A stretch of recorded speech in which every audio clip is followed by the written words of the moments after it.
How to recover deleted photos, videos from Android or restore deleted photos and videos.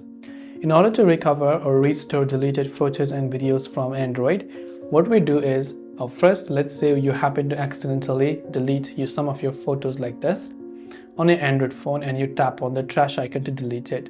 Nowadays, almost all the smartphone companies or manufacturers, they provide us a way to recover or restore our deleted photos for up to a couple of periods of time, like 30 or 15 days.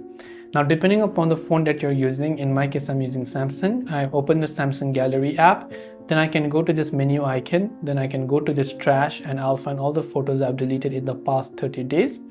Then I can just long press on it and choose to restore those photos. Now mind you, if you've even deleted from your trash also, then in that case it is not being able to recover. So you won't be able to recover if you've deleted from here also, but if you still have it in your recycle bin or your trash, you will be able to recover your deleted photos and videos.